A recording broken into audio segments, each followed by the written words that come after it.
when he was riding his four-wheeler in the dark on a road, and a tree had fallen across the road and he didn't see it. And so he hit that at a pretty high rate of speed, I guess, and it killed him. So, but that wasn't directly related to the storm. That was an after effect, after accident. Yes, sir. Congressman, I know right now the concern is more of an immediate nature, but if I could for just a second take a more long-range view. We seem to be having storms for whatever reason more and more frequently. Is there anything that maybe the Congress or the administration can do to try to mitigate this in the future? Yeah, pray.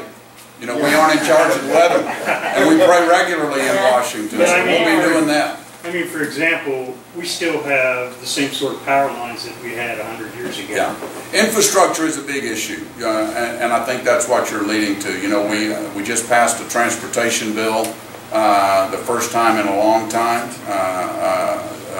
last week. It's a 2-year bill. It's not a 5-year bill. I quite honestly don't know how much of that money would go into that kind of infrastructure, but you know, as we put America back to work, these private companies like AEP will have the money to upgrade their systems and get rid of some of this old, outdated technology. But the first thing we got to do is put America back to work to do that, and that's what our focus is in Congress right now, is putting America back to work. Thank you. From your perspective right now, do you think that we're at the max as far as electrical crews being in here working, or can we expect to have more crews in? Are we maxed out? You know, I think as crews become available, I think focusing on our region, you'll see an increase. Because as they solve problems in other places, believe it or not, as hard as we were hit, I haven't been all over the state, but from what I'm hearing, we were not the hardest hit all over the state. You've got Licking County, Franklin County. I talked to a guy that lives 30 minutes outside of Columbus, and I was shocked because I thought most of the damage was down here in eastern and southeastern Ohio. He lives about 30 minutes outside of Columbus. He and his family were on vacation in Philadelphia, and he said, "Bill, I got a call from my neighbor that says your chimney's laying in your backyard and you've got a big gaping hole in the roof of your house." And he had to call his insurance company, and they, you know, neighbors got together to put a tarp over it, and that's what he came home to last night. I think it was you, Chief, that told me, thank God this thing went through where it did here, because just a couple of blocks over, and we'd have been setting up a morgue over at the hospital instead of worrying about passing out water and ice and stuff, because it would have hit a housing development. So. But I think you'll see an increase. I am confident, because I'm in regular contact with the AEP folks. I am confident that they are doing everything they can to focus attention on this. You know, my background is technology. I'm not an electrician. I'm an IT geek by trade. But I will tell you that what they have to do is start looking from the top down. They have to start looking from where the power is generated from, and work out from there, and try to figure out how to reconnect all of the pieces of that massive puzzle together. They can't just show up in a community and start putting lines back up and stuff like that. It's got to be a cascading thing, and once they isolate a line, a segment, they can work on that.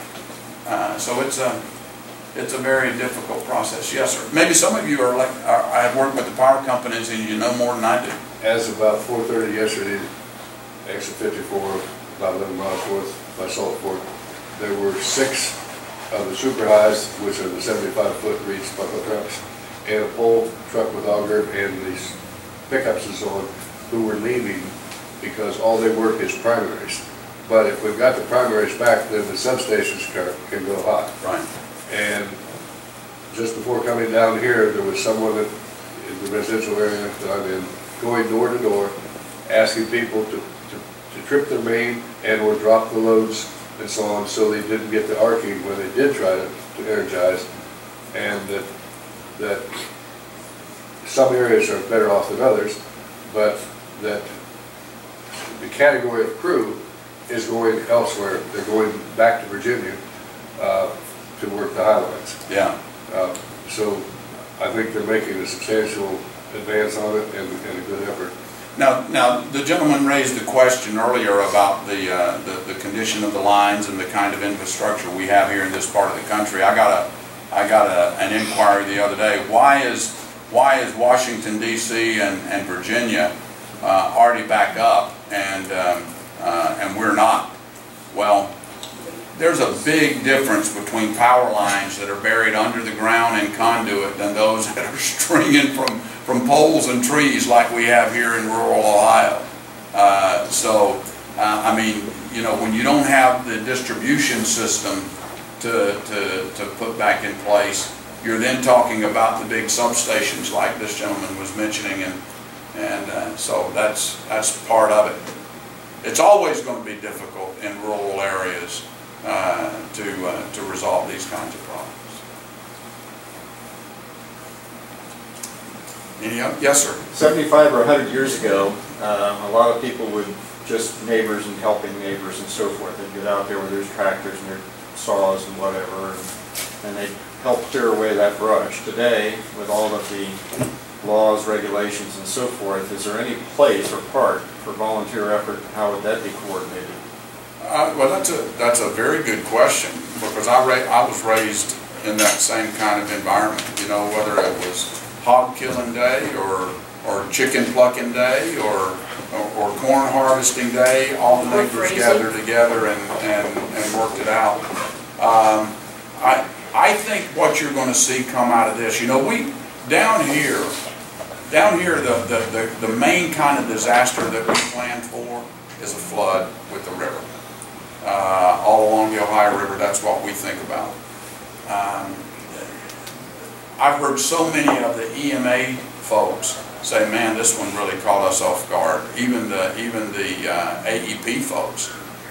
So I think one of the lessons learned out of this is, you know, we need a volunteer coordination effort out of each of the EMA offices so that people can say, hey, I'm okay, but I'll come and help out, tell me what to do and where to go. Exactly. Yeah. Right now, that really isn't in place, is it? No, it's not. You know, I've lived in places, because I spent 26 and a half years in the Air Force, I've lived places across the country that other kinds of disasters are more prevalent. You know, they have different kinds of laws. Like the sheriff down in Washington County told me Sunday morning, because I asked him, I said, do you have any kind of anti-gouging laws in Ohio? You know, to make sure, because I had heard a rumor that a local store jacked the price of their generators up, you know, significantly after the storm passed, and he said, well, he said we do, and he told me the story of a family who had a tree fall on their house, and a tree company came by and quoted them $5,000 to do an $800 job, and the sheriff had a very nice and polite conversation with the proprietor and said, go ahead and charge the $5,000 and we'll be coming to talk to you after you cash the check. So I assume that there are anti-gouging laws, but if there aren't, they certainly should be. Be enforced. Yeah. Okay. Well, this would even fit with service stations. Yeah. You know, out here we've got 20 cents more a gallon for gas than you have on Southgate Parkway. Yeah. Yeah. 20 cents. And normally it isn't that big of a gap, but they jacked that up a couple days ago. They're still down on Southgate Parkway. Yeah. Right in the middle of this, you know. First to go up and last to come down. That's right. Good point. Good point.